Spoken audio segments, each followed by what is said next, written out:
మనం ప్రస్తుతానికి తిరుపతి జిల్లాలోనే నాయుడుపేట నందున్నాం. నాయుడుపేటలో ప్రస్తుతానికి తిరుపతి జిల్లా ఇన్ఛార్జీలు మరియు నేదురుమల్లి రామ్ కుమార్ రెడ్డి గారు ఉన్నారు. ఈ రోజున సామాజిక బస్సు యాత్రల ప్రయాణంలో ప్రజలకు ఎలాంటి సూచనలు ఈ సభ ద్వారా తెలిపేదానికి రామ్ కుమార్ రెడ్డి గారి మాటలతో వినేదానికి ప్రయత్నిద్దాం. సార్ నమస్తే.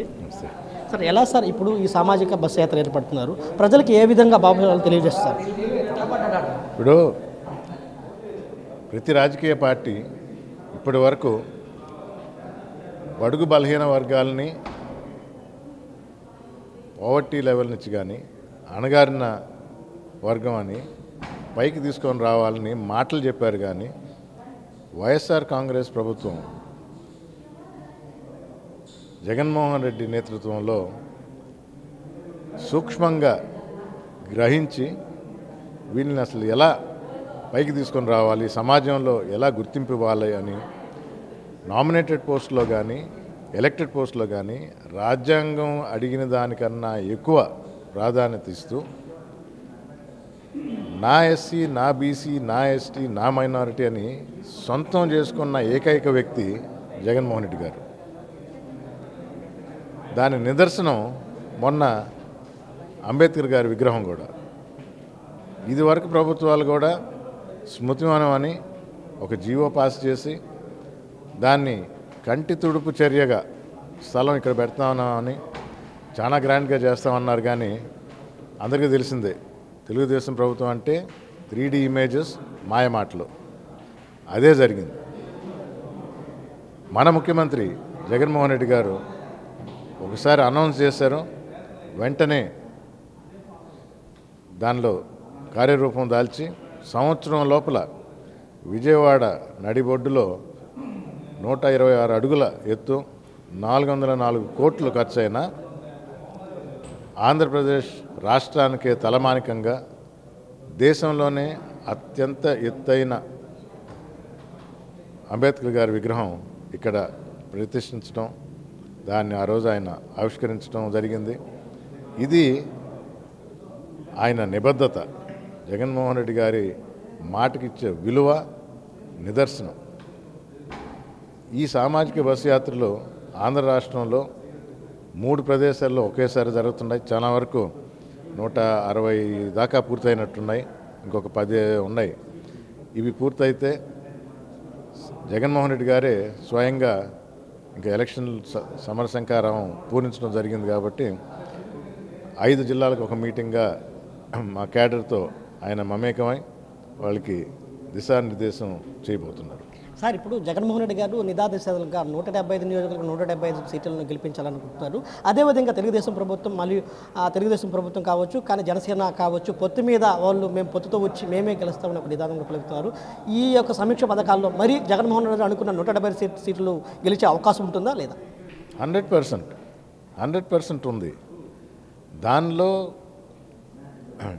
ప్రతి ఒక్క ఎమ్మెల్యే కానీ ఇన్ఛార్జ్ కానీ పార్టీకి కట్టుబడి కష్టపడే వ్యక్తే. ఎక్కడైనా చిన్న లోపాలున్నా ప్రజల అభీష్టం మేరకు లేదా సొంతంగా వారి వయసు రీత్యా కానీ ఇంకేదన్నా ఇతర కారణాలతో కానీ పార్టీకి పనిచేస్తాము, మేము వైదొలుగుతామని స్వయంగా మా సీఎం గారికి తెలియజేసినప్పుడు కొన్ని మార్పులు చేయటం జరిగింది. కొందరిని కాన్స్టిట్యున్సీ మార్చడం జరిగింది. ఎంపీలు ఎమ్మెల్యేగా వచ్చారు, ఎమ్మెల్యేలు ఎంపీగా పోతున్నారు. ఇది అందరి అభీష్టం మేరకు పార్టీ యొక్క పటిష్టతను చూసుకొని హై లెవెల్లో మన ముఖ్యమంత్రి గారు తీసుకున్న నిర్ణయాలు ఎక్కడ అసంతృప్తి లేదు. ఎక్కడో ఒక 2-3 పూర్తిగా తెరమరుగు అవుతున్నామనే భయంతో పక్క పార్టీకి వెళ్ళారేమో, కానీ వారికి సముచిత స్థానం కల్పిస్తామని హామీ ఇవ్వటం జరిగింది. ముఖ్యమంత్రి గారు వారిని ఇచ్చిన తర్వాత ఇలాంటి దగ్గర ఎక్కడ కూడా ఎవరు కూడా నష్టపోలేదు. మా పార్టీ చాలా పటిష్టంగా ఉంది. 175కి 175 గెలుస్తామనే ధీమాతోనే మేము ఎలక్షన్ కథన రంగంలో దిగుతున్నాం. సార్ ఇప్పుడు గత కొద్ది రోజులుగా చూస్తున్నాము, అన్ని జిల్లాల్లో కూడా ఎమ్మెల్యేలు మరియు నియోజకవర్గ అధ్యక్షులను కూడా చేర్పుల మార్పులు చేశారు. దీని మీద ఏమైనా ఎఫెక్ట్ ఉంటుందా? ఎఫెక్ట్ ఉండేది అదే, 175కి 175 గెలుస్తాం. ఉన్నవాళ్ళు ఎక్కడన్నా అవసరమైంది. ఇప్పుడు నా జిల్లా తిరుపతి జిల్లాలో 7 నియోజకవర్గాలు ఉన్నాయి సార్. ఈ 7 నియోజకవర్గాల్లో కూడా మార్పులు చేర్పులు కూడా ఏర్పడ్డాయి. ఎంపీలు ఎమ్మెల్యేలుగా స్థానాలు కూడా మార్చి సిద్ధం చేశారు. గతంలో కూడా ఈ నెల్లూరు ఉమ్మడి జిల్లా అదేవిధంగా చిత్తూరు జిల్లాలో కూడా 10 నియోజకవర్గాలకి 14 నియోజకవర్గాలు కూడా విజయంతో సాధించిన ఒక వైసీపీ నాయకులకు ఈ జిల్లాకు ఒక కంచుకోట ఉంది. ఇప్పుడు ఆ కంచుకోట ఏమైనా ఇబ్బంది జరిగే అవసరం ఉందా? ఇంకా పటిష్టమైంది. చిన్న జిల్లాలు 13 జిల్లాలు ఉన్నది ఇప్పుడు 26 జిల్లాలు అయింది. ఇంకా బలోపేతమైంది వైఎస్ఆర్ కాంగ్రెస్ పార్టీ. ఇచ్చిన ప్రతి హామీని నెరవేర్చిన ఘనత మా ముఖ్యమంత్రి జగన్మోహన్ రెడ్డిది. పార్టీ పటిష్టంగా ఉంది అనే ధైర్యం అసలు గడప గడప మన ప్రభుత్వం 3 సంవత్సరాలు అయిన తర్వాత ఇంటింటికి వెళ్ళి మేము ప్రజల్లో మమేకం అవటమే దానికి నిదర్శనం. అంతెందుకు, సాక్షాత్ జగన్మోహన్ రెడ్డి గారే చెప్తున్నారు, మీకు మేలు జరుగుంటే మాకు ఓటేయండి అని. ఎవరు చెప్పగలుగుతారు ఆ విధంగా? ఎవరికి ఆ ధైర్యం ఉంటుంది? ఒక జగన్మోహన్ రెడ్డి గారికి. అదే ధైర్యంతో మేము ముందుకు పోతున్నాం. ఈ చేంజెస్ ఇప్పుడు కరుణాకర్ రెడ్డి గారు ఆయన కొడుకు అభినయ్ రెడ్డికి ఇచ్చారు. చెవిరెడ్డి భాస్కర్ రెడ్డి గారు కొడుకు మోహిత్ రెడ్డికి. సో కొన్ని చేంజెస్ అంటే పార్టీ పనులు ఎక్కువ ఉన్నాయి కాబట్టి పెద్దలుగా వాళ్ళు పార్టీ పనులు చూడాలి కాబట్టి కొడుకుని పెట్టడం జరిగింది. అలాగే మా ఎంపీ గారిని సత్యవేడికి వేశారు. సత్యవేడి ఎమ్మెల్యే ఎంపీగా వేశారు. ఇవి ఇంటర్నల్ పాలిటిక్స్లో ఒక భాగమే. కానీ ప్రతి ఒక్కరూ ఒక సైనికుడు, జగన్మోహన్ రెడ్డి వెంట నడిచే సైనికులుగా మేమందరం కష్టపడి వై నాట్ 175 అన్నప్పుడు వై నాట్ 175 తప్పకుండా 175 గెలుస్తామనే ధీమాతో కథన రంగంలో దిగుతున్నాం.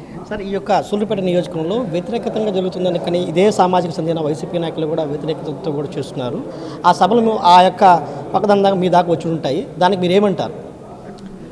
ప్రతి ఒక్కరికి ప్రజాస్వామ్యంలో హక్కు ఉంది వారి వ్యూస్ వెలిబుచ్చడానికి. అది ఎంతవరకు అనంటే పార్టీ ఒక డెసిషన్ తీసుకునేంత వరకు.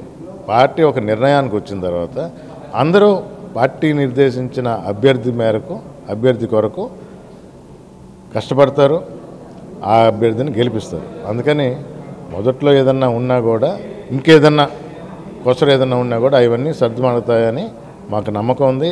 నేను మాట్లాడటం జరిగింది. అన్నీ ఈ 1-2 రోజుల్లోనే సర్దుమణిగి అందరం కలిసి మీరు ఇందాక అన్నట్టు తిరుపతి జిల్లాలో ఉన్న 7 నియోజకవర్గాల్లో విజయ డంకా మోగిస్తాం. ఇప్పుడు మనం విన్నాం కదా. ఇప్పుడు ప్రస్తుతానికి తిరుపతి జిల్లా అధ్యక్షులు రామ్కుమార్ రెడ్డి గారు కూడా మాట్లాడడం జరిగింది. ఆయన అనుకున్న తిరుపతి జిల్లాలో 7 నియోజకవర్గాలు కూడా విజయ ఘంటాన్ని సాధిస్తారని కూడా ఆయన మాటలు తెలియజేస్తున్నది. కెమెరామ్యాన్ అభిషేక్తో తిరుపతి సూళ్ళూరుపేట రిపోర్టర్.